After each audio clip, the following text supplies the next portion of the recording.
Hello friends, જલપાની રસોઈમાં આપનું સ્વાગત છે। નાગપાંચમની પ્રસાદી એટલે બાજરીના લોટની કુલેર। આજે હું બાજરીના લોટની કુલેરના લાડુ બનાવવાની છું। તો આ લાડુ એકદમ ઝટપટ બની જાય તેવા છે અને ટેસ્ટી બનશે। તો તમે પણ નાગપાંચમના દિવસે આ લાડુ જરૂરથી બનાવજો। તો શરૂ કરીએ બનાવવાનું। તો સૌથી પહેલાં કુલેરના લાડુ બનાવવા માટેની સામગ્રી જોઈ લઈએ। તો આપણે એમાં એક બાઉલ અહીંયા મેં બાજરીનો લોટ લીધેલો છે। તો અહીંયા એક બાઉલ બાજરીનો લોટ ચાળીને લીધેલો છે। એના પછી અડધો બાઉલ ગોળ લીધેલો છે। ગોળને મેં સારી રીતે સમારી લીધો છે। એકદમ સરસ એવો ઝીણો સમારી દેવાનો અને એના પછી અડધી વાટકી જેટલું ઘી લીધેલું છે। હવે આપણે એક મોટું બાઉલ લઈ લેવાનું છે અને એમાં એક બાઉલ બાજરીનો લોટ લઈ લઈશું। એના પછી અહીંયા મેં અડધી વાટકી એટલે અડધો બાઉલ ગોળ લીધો છે। તો એને પણ હું એમાં એડ કરી દઈશ અને આને બધું જ સરસ એવું મિક્સ કરી દેવાનું છે। તો લોટની અંદર ગોળ એકદમ ઓગળી જાય એવી રીતે આપણે હાથથી પ્રેસ કરી અને બધું મિક્સ કરી દઈશું। જો તમારે વધારે ગળ્યા જોતા હોય તો અડધા બાઉલથી થોડો વધારે ગોળ લેવાનો। મેં અહીંયા મીડિયમ ગળ્યા બનાવેલા છે। તો સરસ એવું મિક્સ થઈ જાય એ પછી આપણે એમાં ઘી ઉમેરવાનું છે। તો અહીંયા હું પહેલાં 2 ચમચા જેવું ઘી એડ કરીશ અને એના પછી જરૂર લાગે એ પ્રમાણે હું ઘીને એડ કરીશ।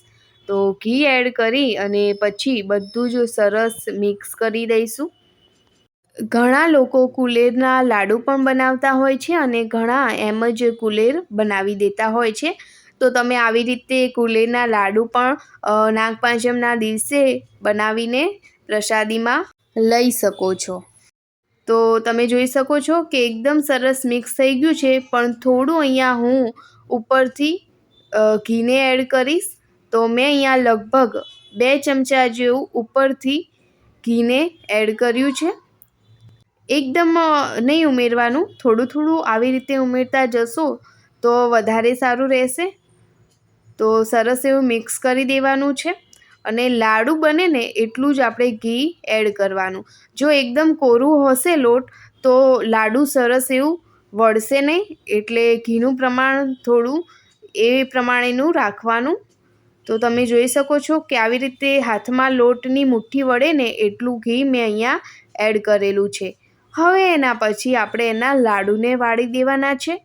તો આવી રીતે થોડું હાથમાં લોટ લઈ અને એને રાઉન્ડ શેપમાં વાળી દેવાના। તો અહીંયા મેં મીડિયમ સાઇઝના જ લાડુને વાળેલા છે। તો તમે પણ નાગપાંચમના દિવસે જરૂરથી આવી રીતે કુલેરના લાડુ બનાવજો। તો સરસ એવા રાઉન્ડ શેપમાં કુલેરના લાડુ બની ગયા છે। તો હું બીજો પણ આવી રીતે બનાવીને તમને બતાવી દઉં છું કે આવી રીતે હાથમાં લઈ અને રાઉન્ડ શેપમાં હાથ વડે કુલેરના લાડુને બનાવી દેવાના। તો આવી જ રીતે હું બધા જ લાડુને બનાવી દઈશ અને એના પછી બધા જ લાડુ બની ગયા છે। હવે મેં અહીંયા નારિયેળનું છીણ લીધેલું છે।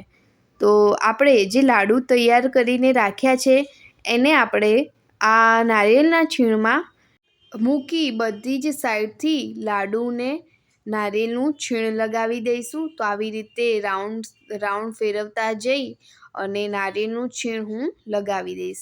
તો આવી રીતે જો લગાવશો ને તો સરસ લાગશે અને ખાવામાં પણ ટેસ્ટી લાગશે અને દેખતા જ ખાવાની ઈચ્છા થઈ જશે એવા લાગશે। એટલે જરૂરથી તમે આવી રીતે બનાવજો, એટલે લાડુ દેખાવામાં પણ સારા લાગશે અને નવું કંઈક વેરિએશન આવી જશે।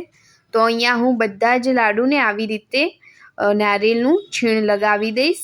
હવે કુલેરના લાડુને એક સર્વિંગ પ્લેટમાં સર્વ કરી દઈશું। તો તૈયાર છે કુલેરના લાડુ।